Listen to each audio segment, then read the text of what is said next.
Broiler farm আছিল। মুৰ্গী থাকে 4,000, 4,000। 12 বছৰ ধৰি মই কামে কৰি তাতো চলি আছে ঘৰখন। তাৰপিছত আজি ৰাতি কোনোবা দুশ্মনে আহি মোৰ এইবিলাক গোটাই কাটি পেলাই থৈ দিছে। পাইবিলাক দানা পাত্ৰবিলাক এইবিলাক আৰু আছে এই চেণ্টেজ মুৰ্গী নাছিল কিন্তু এই 2-3টামান আছিল নাকি মুৰ্গী। মুৰ্গী আছে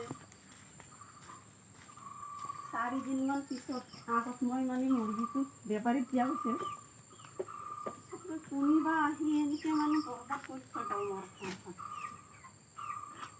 আৰু ফাৰ্মৰ ভিতৰত যিখিনি দানা পাত্ৰ আছে পানী পাত্ৰ সেইখিনি ফাৰ্মৰ ভিতৰত জমা কৰি জুই জ্বলাই দিছে।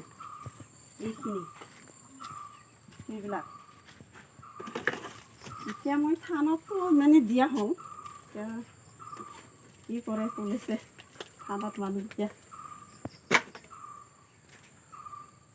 আমি মানে লেডিজ হয় আৰু কি কৰি খাম, এইবিলাকে কাম কৰি খাই আছিলোঁ।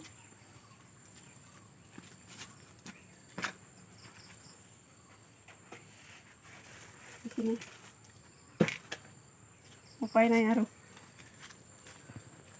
কিবা কি কৰি থৈ গ'ল। এই চেণ্টেজটো কাটি থৈ গৈছে 5খন চেণ্টেজ। সেইটো শুকাই দিছিল দাও দি এইবিলাক আৰু ওপৰত আছে এইয়া কাম কৰি খাৱাটো বেয়া পায়।